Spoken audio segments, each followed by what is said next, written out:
Gaza में चल रहे विनाशकारी युद्ध को समाप्त करने की दिशा में एक बड़ा और निर्णायक कदम उठाया गया है। अमेरिका के पूर्व राष्ट्रपति डोनाल्ड ट्रंप एक बेहद महत्वपूर्ण और संवेदनशील मिशन पर मिडिल ईस्ट के लिए रवाना हो चुके हैं। उनका लक्ष्य है इजरायल और हमास के बीच एक स्थायी युद्ध विराम समझौता कराना और साथ ही शांति की एक नई रूपरेखा तैयार करना।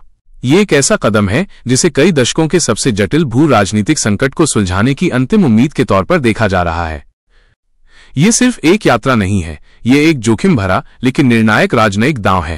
पूर्व अमेरिकी राष्ट्रपति डोनाल्ड ट्रंप, जो अपने कार्यकाल के दौरान डील ऑफ द सेंचुरी के लिए जाने जाते थे, एक बार फिर मध्य पूर्व के अशांत पानी में शांति की कश्ती उतारने के लिए तैयार हैं।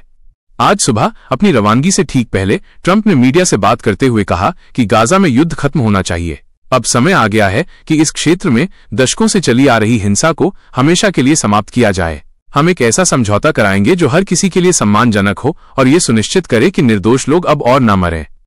ट्रंप की ये यात्रा ऐसे समय में हो रही है जब गाजा पट्टी में मानवीय संकट अपनी चरम सीमा पर है। बीते कई महीनों से जारी संघर्ष ने इस छोटे से क्षेत्र को मलबे और दुख के ढेर में बदल दिया है। लाखों लोग विस्थापित हुए हैं, बुनियादी ढांचा ध्वस्त हो चुका है और भोजन तथा चिकित्सा सहायता की घोर कमी है। संयुक्त राष्ट्र और अंतर्राष्ट्रीय समुदाय लगातार युद्ध विराम की गुहार लगा रहे हैं, लेकिन अब तक सभी प्रयास विफल रहे हैं। पिछली अमेरिकी सरकार की मध्यस्थता में कई दौर की बातचीत हुई, जिसमें मिस्र और कतर ने भी महत्वपूर्ण भूमिका निभाई, लेकिन इजरायल और हमास अपनी अपनी शर्तों पर अड़े रहे, जिससे हर बार गतिरोध उत्पन्न हुआ।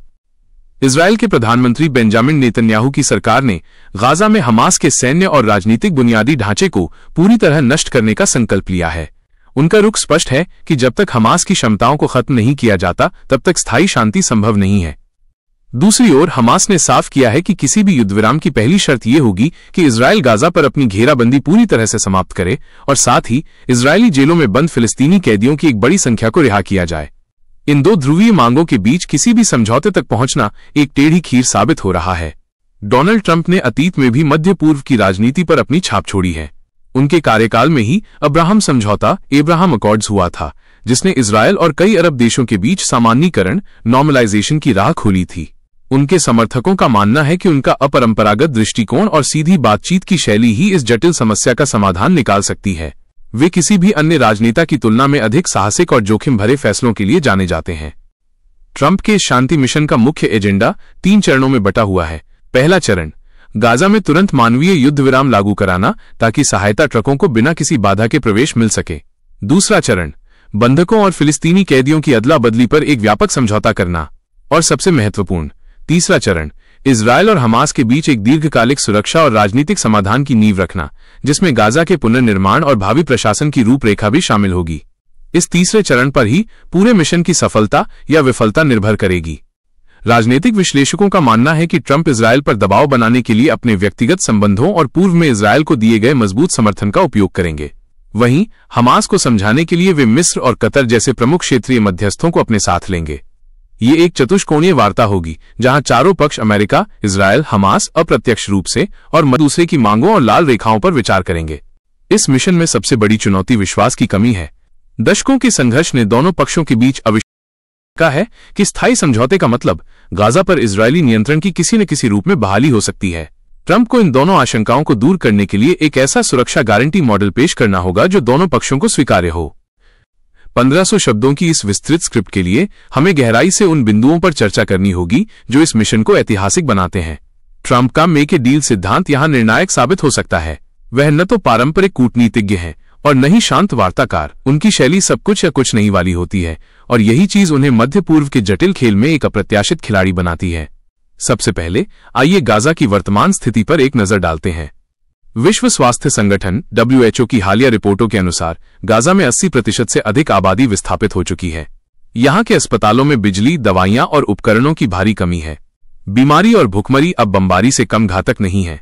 ऐसी स्थिति में मानवीय युद्ध विराम महज एक राजनयिक औपचारिकता नहीं, बल्कि लाखों लोगों के लिए जीवन और मृत्यु का प्रश्न है। ट्रंप को इस मानवीय पहलू को वार्ता की मेज पर सबसे आगे रखना होगा ताकि इजरायल पर जल्द से जल्द विराम लगाने का दबाव बन सके। दूसरा, बंधकों का मुद्दा।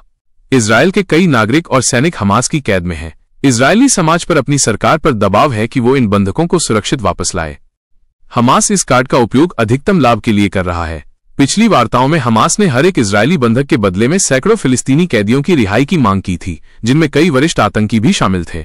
ट्रंप को इस विनिमय दर पर मोलभाव करना होगा। सूत्रों के अनुसार शुरुआती बातचीत में एक 50 के बदले 500 का फॉर्मूला पेश किया गया है, लेकिन इजरायल इसे सीधे तौर पर अस्वीकार कर चुका है। ट्रंप का काम एक ऐसी मध्य संख्या निकालना होगा जो नेतन्याहू की राजनीतिक विश्वसनीयता और हमास की सैन्य रणनीति दोनों को संतुलित कर सके। तीसरा, गाजा का भविष्य। अगर युद्ध विराम हो भी जाता है तो अगला सवाल है कि गाजा पर शासन कौन करेगा। इजरायल नहीं चाहता कि हमास वापस सत्ता में आए। फिलिस्तीनी अथॉरिटी पीए कमजोर है और गाजा में उसकी स्वीकार्यता सीमित है। विशेषज्ञों का मानना है कि ट्रंप एक अंतरिम अंतर्राष्ट्रीय गठबंधन प्रशासन का प्रस्ताव रख सकते हैं, जिसमें मिस्र, संयुक्त अरब अमीरात और सऊदी अरब जैसे अरब देश शामिल हों, जो गाजा के पुनर्निर्माण की निगरानी करें और एक गैर सैन्यीकृत प्रशासन की स्थापना में मदद करें। ये समाधान जटिल है क्योंकि इसके लिए हमास को किसी न किसी रूप में अपनी राजनीतिक सत्ता छोड़नी पड़ेगी, जिसके लिए वो शायद ही तैयार हो। चौथा, क्षेत्रीय समीकरण। ट्रंप की यात्रा का व्यापक उद्देश्य सिर्फ गाजा को शांत करना नहीं है, बल्कि अब्राहम समझौतों की भावना को पुनर्जीवित करना भी है।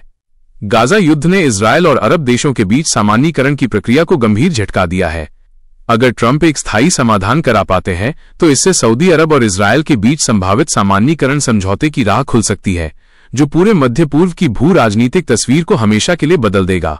यही ट्रंप की सबसे बड़ी राजनयिक जीत होगी। हालांकि ये भी याद रखना होगा कि ट्रंप की ये पहल अमेरिकी घरेलू राजनीति से भी जुड़ी हुई है। आगामी राष्ट्रपति चुनाव के मद्देनजर मध्य पूर्व में शांतिदूत की भूमिका उन्हें एक मजबूत अंतर्राष्ट्रीय नेता के रूप में स्थापित करेगी। ये उन्हें अपने राजनीतिक विरोधियों के खिलाफ एक मजबूत हथियार प्रदान करेगा। ये मिशन सिर्फ एक शांति वार्ता नहीं है, ये एक असाधारण राजनीतिक जोखिम है। यदि ये सफल होता है तो ट्रंप का नाम इतिहास में एक महान शांति निर्माता के रूप में दर्ज होगा। यदि ये विफल होता है तो मध्य पूर्व का संघर्ष और अधिक गहरा हो जाएगा और ट्रंप को अपनी राजनीतिक पूंजी का नुकसान होगा। नेतन्याहू के लिए भी ये एक दोधारी तलवार है। एक तरफ वो युद्ध खत्म करके बंधकों को वापस लाना चाहते हैं, लेकिन दूसरी तरफ उन्हें अपने अति राष्ट्रवादी गठबंधन सहयोगियों को भी संतुष्ट करना है, जो हमास को पूर्ण रूप से नष्ट करने की मांग कर रहे हैं। फिलहाल पूरी दुनिया की निगाहें पूर्व अमेरिकी राष्ट्रपति के विमान पर टिकी हैं, जो इस समय अटलांटिक महासागर के ऊपर से होते हुए मध्य पूर्व की ओर उड़ान भर रहा है। उनका गंतव्य तेल अवीव या रियाद हो सकता है, जहां पर्दे के पीछे की गहन कूटनीति शुरू होगी। आने वाले 24 घंटे बेहद महत्वपूर्ण होंगे। मध्य पूर्व के लिए ये एक करो या मरो का क्षण है। गाजा के बच्चे, महिलाएं और पुरुष शांति की एक किरण का इंतजार कर रहे हैं।